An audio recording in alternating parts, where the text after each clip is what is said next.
Afro-American unity sees the only hope for the black man in America in a strong Africa, and the necessity of the Afro-American becoming inseparably linked with the overall program that's existing on the African continent. The two problems must be solved together, and the two forces must go forward together. And so the Organization of Afro-American Unity has a program to link the Afro-Americans with the Africans and the Africans with the Afro-Americans. When I say Afro-Americans, I mean those throughout the entire Western Hemisphere. This is our only hope. Our hope is in a strong Africa. And when Africa is strong, our position in America will be one of respect. But if Africa is weak, we will never be in a position of respect in America. They used to have a saying that one doesn't have a Chinaman's chance. But they don't say that anymore. They used that expression back when China was weak. But now since Mao Zedong has been successful in making China a strong country, the Chinese have more chance than anybody else. So this saying has become outdated. Well, just as it took a strong China to give a Chinese person respect wherever that Chinese person is found on this earth, when we get a strong Africa, the person of African origin or African ancestry will be respected any place on this earth, even in America. But he will not be respected in America until Africa is strong, just as the Chinaman wasn't respected abroad until China became strong. He was the leader who knew that. Disclaimer. The views and opinions expressed on this panel show are those of the individual speakers and do not necessarily reflect the views or positions of this channel, its affiliates, sponsors, or production team. This content is intended for informational and entertainment purposes only. Viewer discretion is advised. We encourage respectful dialogue and critical thinking around the topics discussed. Party. Why I like the new party? Number one, it's a group of people that's on a panel. We all have differences, but we all basically still come together at the end of the day. The new party for me is about unity. The new party for me is about educating people to the truth, letting people know what's been going on in our country. With that being said, shout out to the new party, man. We're going to keep it going with y'all.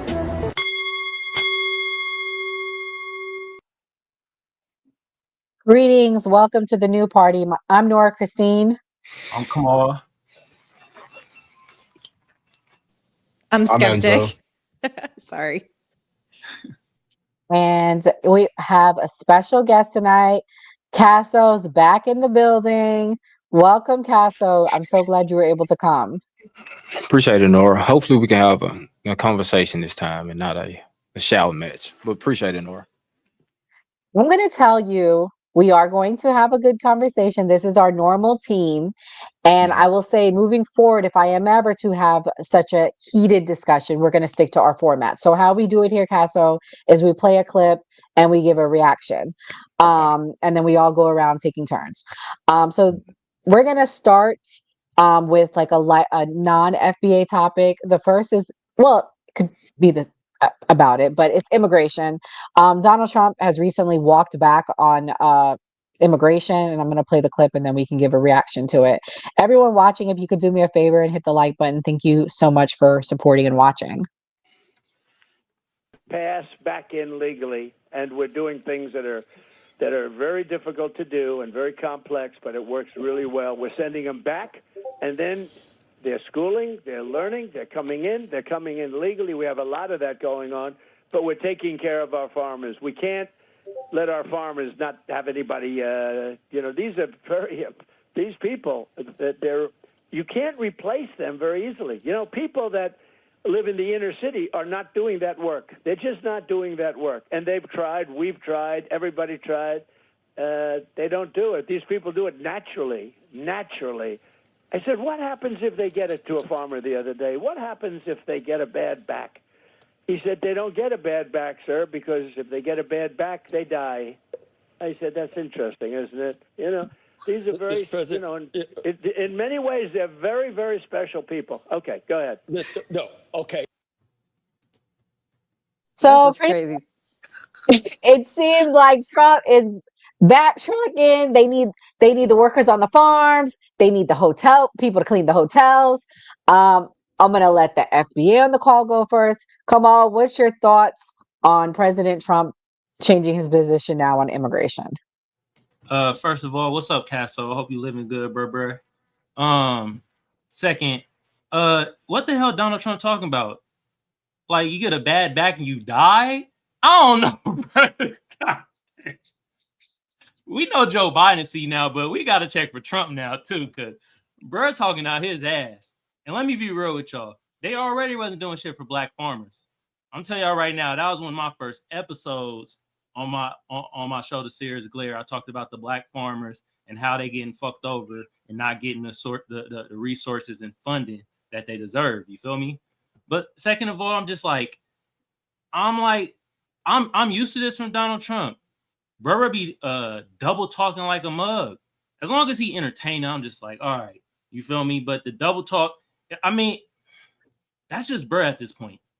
So I'm not surprised. Yeah. Enzo, you gotta hold it down. Why is your president backtracking? I mean, I'm pretty fucking mad that he's doing that. That annoys the shit out of me. Why are you gonna do that? Because one thing that I say all the time in my lives is I don't like that we have illegal migrants working in these farms for far less than what Americans will work for. Why are we going to send them back to let them come here legally and then expect these farm owners to pay them what they should be paid for, that they should be paid? They're not going to pay them. They'll find somebody else. They'll bring in other illegal migrants to do it. I mean, yeah, good. Get them citizenship. Come here the correct way. Cool. But Donald Trump's statement on this, I think, is ridiculous. Like, you want to tackle immigration? Why are we going to reward bad behavior? They came here illegally. You're deporting them and you're letting them come back here. It's stupid. So Skeptic, I'm sure you're doing a victory lap. I mean, I can tell you why you he's said doing this, though. I can tell you why. Because number one, he had no actual plan. He had no solution for the immigration issue. This is what I've been saying over and over. There is no solution. The last time that a policy was passed was IRA. This was in 1996. And that's when we saw an influx in undocumented immigrants stay here in America. Before we had these, penalties for people that cross the border, which is not a criminal offense, people were just coming, working, and leaving. Now we are holding these people here. They don't even want to be here. So also his numbers in deportation are not that good. It's the fact that he's putting fear into people and people are not going out and working.